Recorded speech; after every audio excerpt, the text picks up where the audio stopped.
Hey everybody. So today I want to talk about how do you actually deal with elitist people. I talked about guitar elitism in my previous video and it really seemed to resonate with a lot of you. I'm sure if you're a guitar player or passionate about anything, you've probably experienced people that exhibit elitism towards what you love along the way. And I should mention, I fully do realize that making a video about elitism where I'm playing a Fender American Ultra Jazzmaster can come off as elitist. That was definitely not my intention. I hope you watched the video and understood the subtext of what I was trying to say. I mean it. I've bought and played so many expensive guitars, and most of them I never liked even a fraction as much as I do my Mexican Stratocaster. I've eaten at top-rated restaurants and still preferred my kitchen. I've met a ton of people that prefer Dunkin' Donuts and Starbucks over any pour-over I ever made them or showed them. There's absolutely nothing wrong with this at all. To each his own, that's what makes the world go round. I mean it. Loves and passions are unique to each person individually. I love the comment discussion in the Jazzmaster video. Thank you all so much for sharing all of your thoughts. It's been really fun reading and replying to each and every one of you. One comment that really resonated with me from username @SuroKihari5525. It's the internet and nothing will ever escape criticism. Don't forget, the loudest voices are usually vocal minorities. Most people just don't care enough to engage in discourse. And he rounds out the comment by saying, it's true that there are a lot of negative voices in the world, but it's also our choice as to whether we tune into them. Too much internet is bad for anyone. So this comment couldn't be any more true. And it's mainly why I'm making this video today. How do I deal with elitist people? I don't engage with them. Period. End. Like I said in my previous video, elitist people that put other people down to make themselves feel better are just deeply insecure people. If you're a secure person, you're probably not going to even think about putting somebody else down at all, just to boost your own ego, because your ego is in line. Elitist people truly are usually the vocal minority, a very small percentage in a big pool. But it could be really hard in the moment when somebody is pouring water on your flame to really know how to handle it and how to address it with them and what to do. And honestly, for a long period of time in my life, I had no idea how to handle this. I used to just think that maybe something was weird with me for liking certain things that other people didn't. But now, in whatever situation I'm in, if it's a guitar community, if I'm around a coffee snob, if I'm talking to someone who's a one-upper, if I'm dealing with cliques or bullies or whatever, if I feel that they are trying to turn my light out with what I love, I completely disengage with those people. Even if they're close to me in my personal life, if they're trying to put my passions down, it's very easy for me to be done sharing my passions with them. And it'll take a long time, if ever, to like earn back or trust or replenish that feeling of passion again that I would want to share with them. Those kind of people are using your flame to heat their cold. If they're subtracting from my passion, dampening my light, see you later. It might seem similar to the term gray rocking, which is essentially a really helpful technique when dealing with toxic people, where you just kind of make yourself as boring and uninteresting as possible around them so they just learn to leave you alone and not try to get a rise out of you. But this is different because if you're doing what you love, why on earth would you ever want to be boring around people? Then they win. Passions are the opposite of what's boring. Passions are what attract people to other people. Passion creates art, food, music, joy, connections, love. Passions are how I fell in love with my wife. Passions are how I met my best friend in college when we were bonding over Death Cab for Cutie that he heard me playing in my dorm. It says way more about those people than it does about you and the things that you love. One of my favorite songs from adolescence is Michelle Branch, Everywhere. As long as you're not hurting somebody or hurting people with the things that you do and things that you love, then let it rip. By all means, let it rip. I'm not saying don't listen to people and their feelings. It's really important to be open to feedback, because if you don't listen, you're just now being elitist with your feelings and your beliefs, and then you're sort of creating that own echo chamber you're trying to distance yourself from. There was another great comment in the comment section from the Jazzmaster video from username Pop Sandays. I disagree with the review part.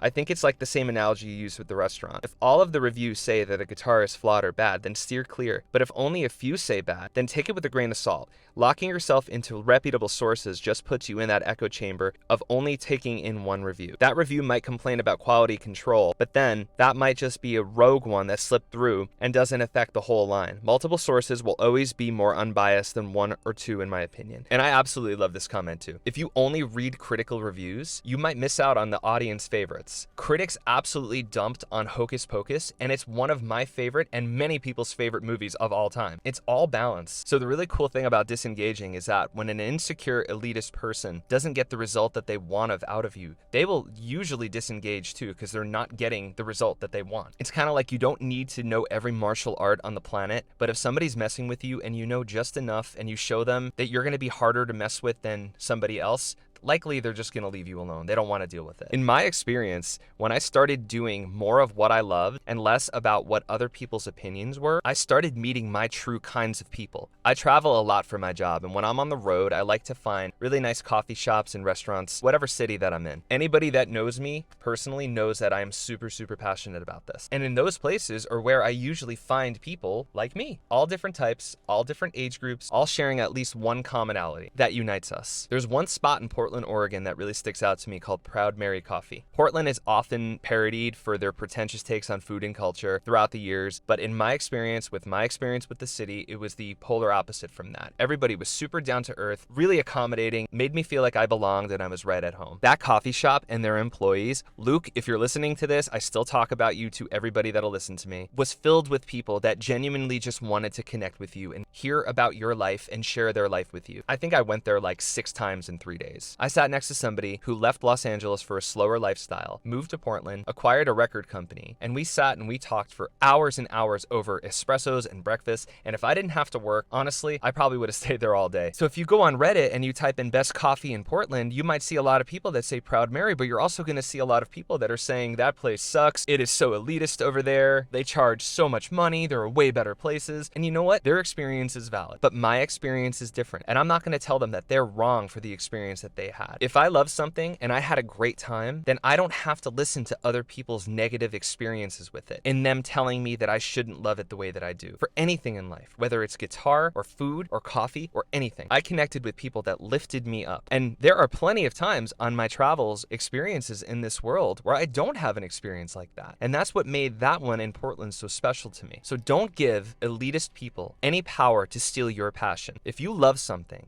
then own loving it and try not to steal other people's passions from them. So enjoy that Starbucks or Dunkin' Donuts, play Metallica on your Jazzmaster, wait in that 2-hour line for Lucali Pizza, drive that hour to find the last bottle of Pliny the Younger, buy that unnamed thrift jacket that fits you perfectly, listen to Nickelback, snap that photo with the iPhone that you haven't upgraded, stay in at night with your cat, go out all night with your friends, crank up your favorite pop music, save up for that luxurious hotel, enjoy a slow staycation, watch your favorite Adam Sandler movie, microwave that Uncrustable. No, don't do that. Own the things that you love and don't let others' elitism own you. If you're new to this channel, thank you so much for all of your support. I cannot believe that there are 50 people subscribed to Coffee Fox. It is so beautiful. It's so humbling. It's my goal to make this a safe, enjoyable, fun community for all of us. Regardless of who you are, where you're from, all of us can connect and feel safe doing so. Let me know in the comments how you feel, and I'd love to keep making more videos about this. Thanks for watching, guys. I really appreciate it. Have a great day. See you soon.